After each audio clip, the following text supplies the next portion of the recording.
The United States imports oil from Saudi Arabia, cars from Japan, TVs from Korea, and whiskey from Scotland. So what do we import from India?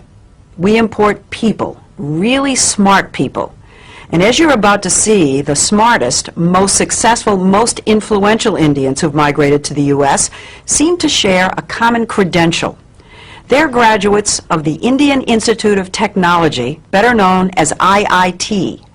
Made up of 7 campuses throughout India, IIT may be the most important university you've never heard of.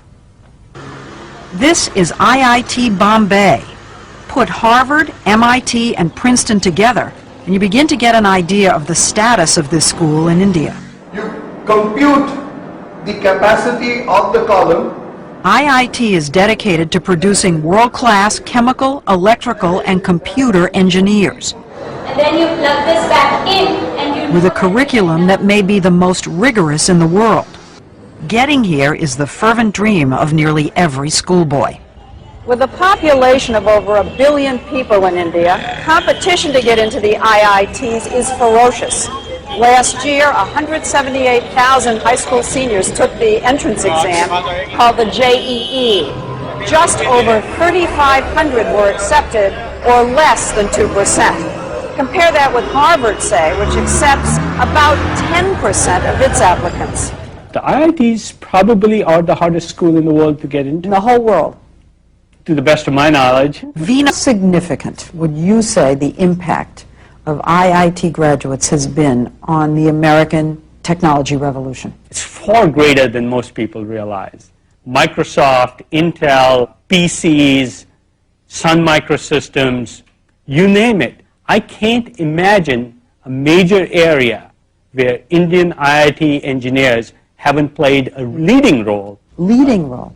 A leading role, and of course the American consumer and the American business in the end is the beneficiary of that. It isn't just high tech. The head of the giant consulting firm McKinsey & Company is an IIT grad. So is the vice chairman of Citigroup and the former CEO of U.S. Airways. Fortune 500 headhunters are always on the lookout for that IIT degree. That they are favored over almost anybody else. If you're a WASP walking in for a job, you wouldn't have as much pre-assigned credibility as you do if you're an engineer from IIT. 90% of IIT students are male, and the young men we met in Bombay know they're hot commodities. The American companies love the kids from IIT. Thank goodness. That's what we heard. That's what we heard too. After I leave IIT Bombay, I hope to get a good job. So it can be a ticket to another way of life. Yes. Yeah. Definitely. And a ticket out of India. How many of you think that you're going to end up in the United States? For a while, I think all of us would be there. Maybe at for some work. stage. At some stage. That's not the way it was supposed to be. I want my country to be strong.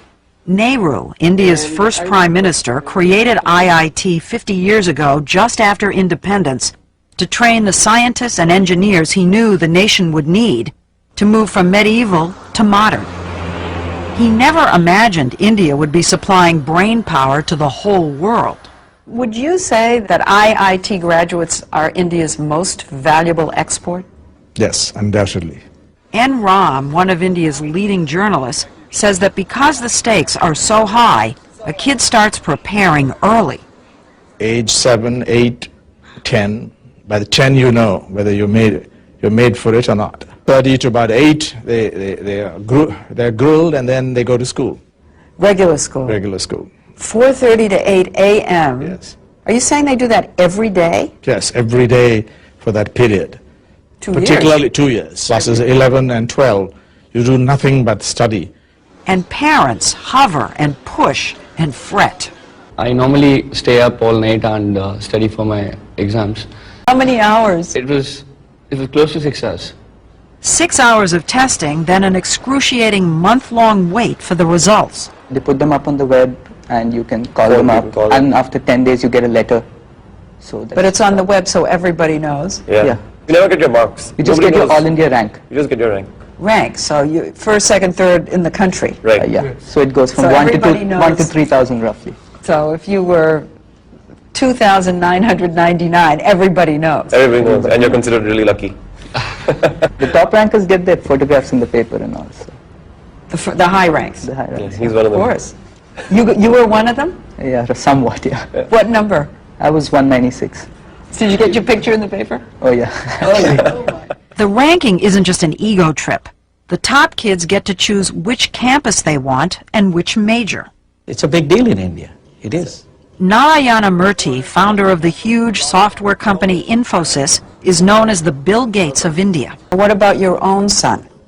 Well, my son, probably wanted to do computer science at IIT. To do computer science at IIT, you have to be in top 200. And he couldn't do that, so he went to Cornell instead. Think about that for a minute. A kid from India using an Ivy League university as a safety school. That's how smart these guys are. I do know cases where students who couldn't get into computer science at IITs, they have gotten scholarship at MIT, at Princeton, at Caltech. Yes, sure.